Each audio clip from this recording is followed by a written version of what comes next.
Hola para todos, espero que se encuentren muy pero muy bien.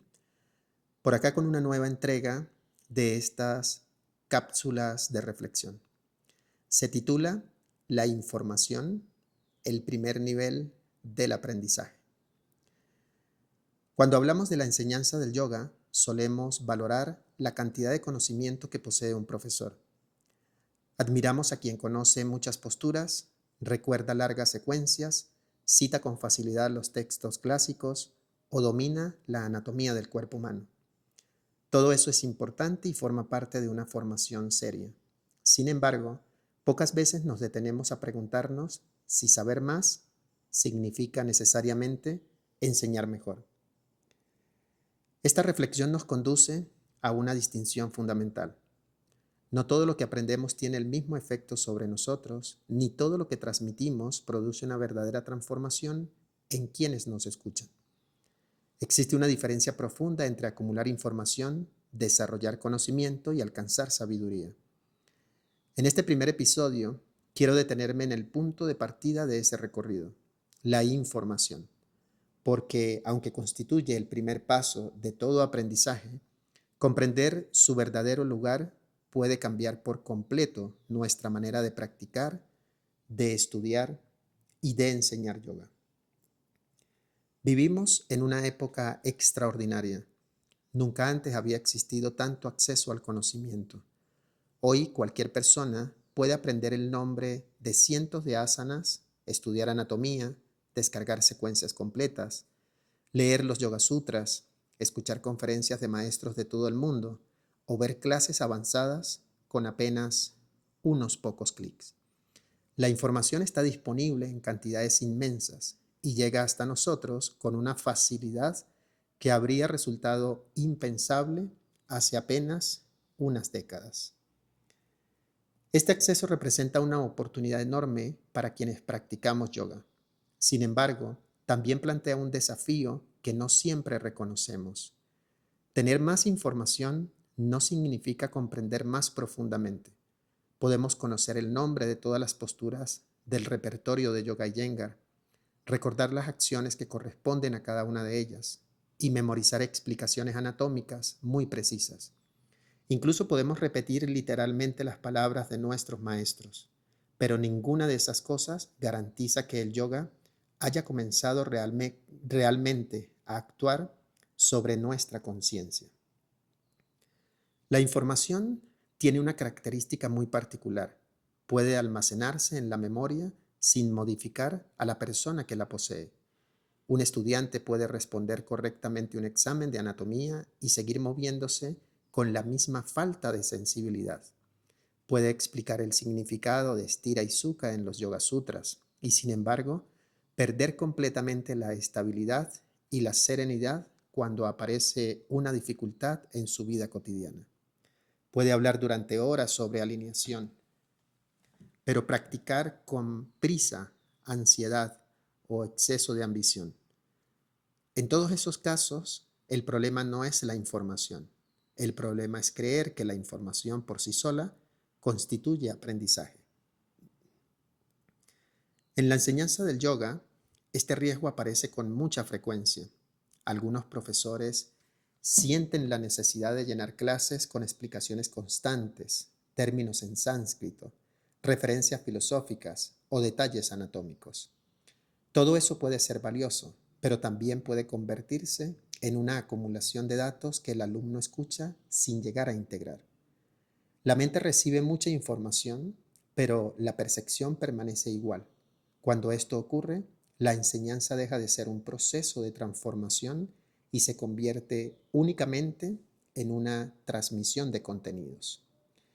Si observamos cuidadosamente la forma de enseñar de BKS y Iyengar, descubrimos algo muy diferente.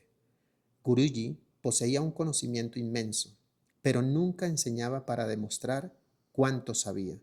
Cada instrucción tenía un propósito muy concreto: despertar una percepción en el alumno. Cuando pedía extender una pierna, abrir el pecho o mover la piel en una determinada dirección, no buscaba que el practicante obedeciera una orden. Buscaba que descubriera una relación que hasta ese momento no había percibido. La información era solo el punto de partida. El verdadero objetivo era educar la atención. Aquí aparece una diferencia fundamental entre informar y enseñar. Informar consiste en transmitir datos. Enseñar consiste en crear las condiciones para que esos datos cobren significado dentro de la experiencia del alumno. Un profesor puede decir, extiende las piernas, y el alumno obedecerá la instrucción. Pero si no comprende qué cambia en la pelvis, cómo responde la columna, o de qué manera esa acción modifica la respiración, la información habrá pasado por su mente sin dejar una huella profunda. En cambio, cuando la instrucción despierta una nueva forma de observar el propio cuerpo, la información comienza a transformarse en algo mucho más valioso. Quizás por eso el yoga nunca ha considerado que memorizar sea suficiente. La tradición siempre ha insistido en que el conocimiento intelectual necesita ser puesto a prueba en la práctica.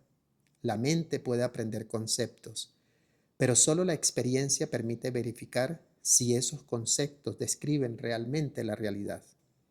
Mientras la información permanece únicamente en la memoria, todavía no forma parte de nosotros. Es como un mapa que conocemos perfectamente, pero por cuyos caminos nunca hemos caminado. Este punto resulta especialmente importante para quienes enseñamos. Con frecuencia sentimos la presión de tener siempre una respuesta para todo. Creemos que un buen profesor es aquel que habla mucho, que conoce muchos nombres, que puede citar textos clásicos o explicar con detalle la biomecánica de cada postura. Sin embargo, la verdadera pregunta no debería ser cuánto sabemos, sino cuánto de ese conocimiento ayuda realmente a despertar comprensión en nuestros alumnos. Porque el propósito de la enseñanza no es llenar la mente de información, es abrir una puerta hacia una percepción más profunda. Tal vez esa sea una de las razones por las que la práctica nunca termina. Cada vez que volvemos a una postura, descubrimos algo que antes no habíamos visto. La información puede seguir siendo la misma, pero nuestra manera de comprenderla, cambia constantemente.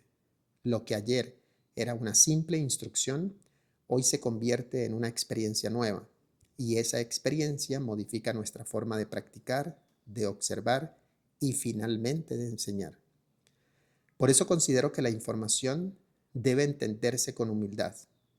Es necesaria, indispensable y constituye el primer paso de cualquier aprendizaje serio. Pero no debemos confundir el primer paso con el camino completo. La información orienta, organiza y ofrece un lenguaje común.